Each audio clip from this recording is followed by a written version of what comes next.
L'intelligence artificielle, c'est un terme qui fait rêver, mais qui peut aussi faire peur à beaucoup. De Terminator à Wall-E en passant par iRobot, on ne compte plus les films montrant une IA souhaitant nous remplacer, voire nous dominer. Mais la réalité est tout autre et le jour où les IA pourront effectivement se passer de nous est encore loin d'être arrivé. Aujourd'hui, une IA est programmée pour faire une action bien précise, et c'est tout. Même comme ça, il y a déjà parfois des problèmes, on va voir ensemble 4 gros fails des intelligences artificielles. Tai, l'intelligence conversationnelle de Microsoft. Tai, c'est une intelligence artificielle de type agent conversationnel créée par Microsoft. Pour faire simple, le but d'un agent conversationnel, c'est de dialoguer avec un utilisateur bien humain. Tai a été lancé sur Twitter le 23 mars 2016 avec comme objectif d'étudier la compréhension du langage. De base, Tai a été programmée pour ressembler à une jeune adolescente. Elle est capable d'envoyer des phrases, toutes faites ou non, en se basant sur des données publiques et même des gifs. Au début, tout va bien, Tai s'en sort pas trop mal, même s'il lui arrive de répondre à côté. Au total, Tai fera plus de 96 000 tweets et réunira plus de 23 000 abonnés en 24 heures. Alors c'est quoi le problème? Tai, c'est qu'une IA un peu bête qui répond parfois à côté. En fait, Tai c'est plus que ça. Elle s'améliore et s'adapte en apprenant des conversations. Plus vous chattez avec Tai, plus elle devient intelligente afin que l'expérience soit plus personnalisée pour vous. Et ça, les gens sur Twitter l'ont très vite compris. Ils ont commencé à lui faire répéter des phrases vulgaires, racistes, sexistes et même antisémites. Tellement que Tai a fini par répéter et tweeter ces choses d'elle-même sans qu'on lui demande. Devant un tel dérapage, Microsoft a réagi et a retiré Tai de Twitter, disant vouloir faire des ajustements. Microsoft annoncera par la suite que Tai avait été victime d'un effort coordonné de plusieurs utilisateurs pour abuser de ses compétences à commenter dans le but qu'elle réponde de manière inappropriée. Tai n'aura même pas tenu 24 heures sur Twitter, mais le 30 mars 2016, elle réapparaît et se remet à tweeter. Hélas, rien n'a changé, Microsoft dira qu'elle a été accidentellement réactivée pendant des tests avant de la désactiver de nouveau. On n'a depuis plus jamais entendu parler de Tai. DeepMind, le génie de Google.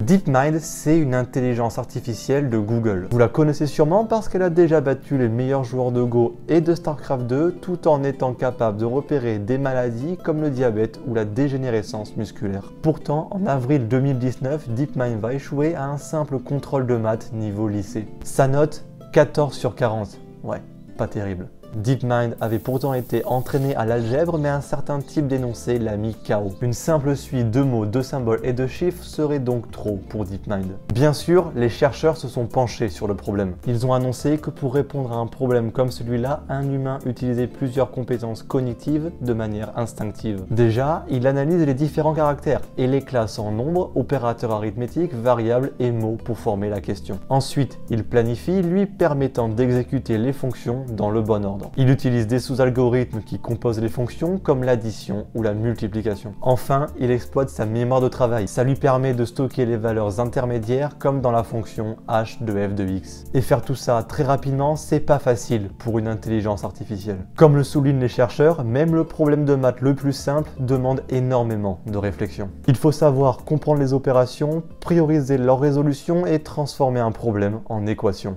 Alexa, l'assistant vocal d'Amazon. Alexa, c'est l'assistant vocal d'Amazon, notamment présente dans les enceintes connectées Amazon Echo. Dans l'idée, son fonctionnement est très simple. Tu lui parles, tu lui donnes des ordres et Alexa s'exécute. Il y a même la possibilité, avec ta voix, de commander directement sur Amazon. Le problème, c'est quand Alexa s'active et commande quelque chose que tu lui as pas demandé. C'est ce qui est arrivé en 2017. Une petite fille à Dallas utilise Alexa pour commander une maison de poupées à 160 $ ainsi qu'une boîte de biscuits. Là, à la limite, ok, les parents auraient pu surveiller leur fille et Alexa s'est activée parce qu'un humain dans la même pièce lui a demandé. Le problème, c'est que ça a attiré l'attention de la chaîne de télévision CW6 qui en a fait un reportage. Le présentateur, Jim Patton, va alors dire en direct « J'adore la petite fille qui dit Alexa, commande-moi une maison de poupées ». Il venait de commettre sans le savoir une énorme erreur. L'intelligence artificielle d'Alexa ne sait pas différencier une voix provenant d'une télé d'une voix étant réellement à côté d'elle. Toutes les Amazon Echo des téléspectateurs se sont alors activées et ont passé commande d'une maison de poupées. Bien sûr, tout le monde s'est plaint. Et Amazon a réagi en disant qu'il pourrait retourner et se faire rembourser tous ses achats accidentels. Leur seule solution pour que ça ne se reproduise plus, activer un code à 4 chiffres qui sera demandé avant toute commande par Alexa. Face ID, la sécurité d'Apple. Face ID, vous connaissez sûrement. Présenté par Apple en 2017, il est censé être le futur de la sécurité sur les iPhones. La probabilité qu'une personne déverrouille votre smartphone sans votre consentement était présentée comme d'une chance sur 1 million contre une chance sur 50 000 pour son grand frère Touch ID. Mais voilà, l'intelligence artificielle derrière Face ID n'est pas si parfaite que ça. En seulement une semaine, la firme vietnamienne de cybersécurité Bcave annonce qu'ils ont réussi à tromper Face ID. Ils ont simplement utiliser un masque en 3D qui coûte à peine 150 $ à produire. Apple avait pourtant précisé qu'il était impossible de tromper Face ID avec une photo ou un masque. C'est raté. Le masque créé par Bcave était une composition d'impression 3D, de maquillage et d'images 2D. Un traitement spécial a été réalisé sur les joues et autour du visage, le nez lui a été fait en silicone. Il faudra attendre 2019 pour qu'Apple fasse une mise à jour assurant que ce masque ne pourrait plus fonctionner. Alors, qu'est-ce que vous en avez pensé? On a vu que les IA étaient encore loin d'être parfaites.